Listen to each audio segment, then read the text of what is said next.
पिछले वर्ष इस बात के लिए निर्देशित किया था कि हॉकी इंडिया लीग में झारखंड की टीम होनी चाहिए। गेम का आयोजन चल रहा है, कल उद्घाटन हुआ है। डे बोर्डिंग में जहाँ तक भी हैं, रेजिडेंशियल में हैं, हम उनकी भी भागीदारी आपके साथ कराएंगे। और जब आप उन बच्चों के कंधे पर हाथ रखेंगे तो उनका भी हौसला दुगना हो जाएगा।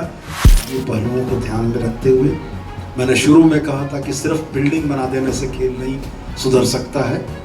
मेरे समझ में आधारभूत संरचनाएं और मानव संसाधन किसी भी राज्य के खेल के विकास के आधे हिस्सेदार हैं।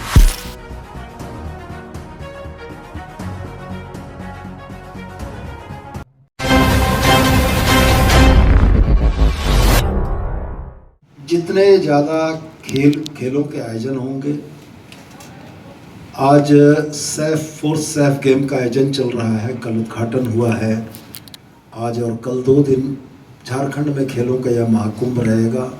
300 के लगभग प्रतिभागी खिलाड़ी आज भाग ले रहे हैं और सैफ के स्तर में 10 सेकंड में 1 किलोमीटर दौड़ने 100 मीटर दौड़ने वाली प्रतियोगिता के प्रतिभागी अगर मौजूद हैं तो निश्चित रूप से वो हमारे बच्चों को मोटिवेट करेंगे।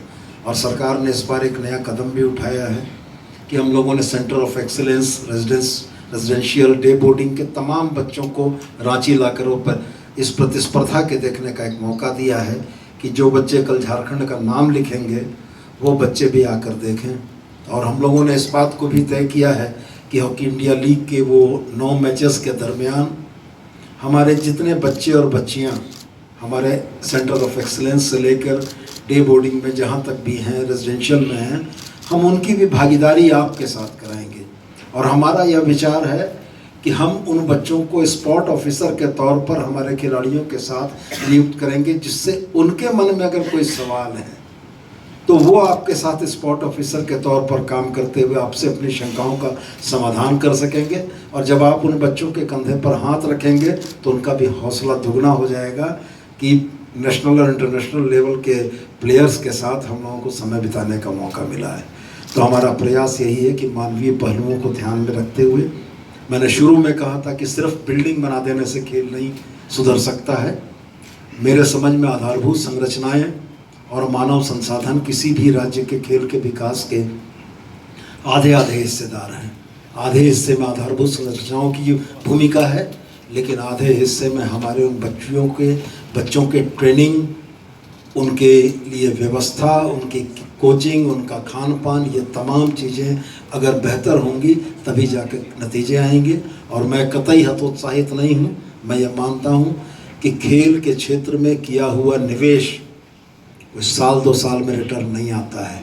जो आज हम कर रहे हैं इसके फ़ायदे 5 साल के बाद दिखेंगे, लेकिन 5 साल के बाद झारखंड से निकले हुए बच्चे देश के पैमाने पर बेहतर नाम करेंगे। और इसी उम्मीद के साथ आज इस हॉकी इंडिया लीग में इस लीग मैच के आयोजन की बहुत सारी शुभकामनाओं के साथ तमाम लोग जिनका सहयोग इसमें मिला उनको धन्यवाद के साथ मैं यह उम्मीद करता हूं कि हॉकी इंडिया लीग का यह कार्यक्रम झारखंड के बच्चे और बच्चियों के बीच में इंस्पिरेशन बढ़ने का एक बड़ा काम करेगा। और कल अंतर्राष्ट्रीय हॉकी खिलाड़ी पैदा करने की जो झारखंड की धरती की क्षमता है यह भी बढ़ेगी। और हम लोग यह जरूर देखेंगे कि भारतीय टीम में झारखंड का प्रतिनिधित्व सर्वाधिक होगा। इस बात के लिए निर्देशित किया था कि हॉकी इंडिया लीग में झारखंड की टीम होनी चाहिए। हॉकी इंडिया के तमाम सहयोग से, लाजरस जी के सहयोग से, एल्विश साहब के सहयोग से हम लोग इस बार हॉकी इंडिया में मेन और वुमेन दोनों ही टीम उतार रहे हैं। और हमारा यह पूरा प्रयास है कि झारखंड के बच्चे थोड़ा नीचे कर ले पर खेलने का मौका मिले। और झारखंड के बच्चे जब अपने होम ग्राउंड में खेलेंगे तो हमें उम्मीद भी ये है कि गोल्ड मेडल भी हम लोगों को ही मिलेगा।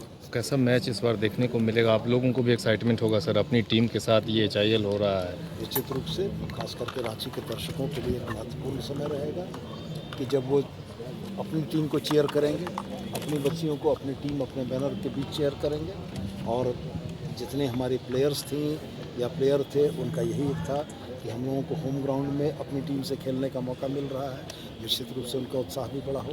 सैफ गेम में 5 गोल्ड मेडल भारत के नाम कल पहले ही दिन हुए हैं, अंक तालिका में भी सबसे ऊपर। कामना यही है कि पिछले सैफ गेम में 24 गोल्ड मेडल भारत को मिले थे इस बार 24 की जगह वो 25 हों, वह रिकॉर्ड टूटे और सभी खिलाड़ियों को और ख़ास करके भारत के खिलाड़ियों को मेरी बहुत सारी शुभकामनाएं। सर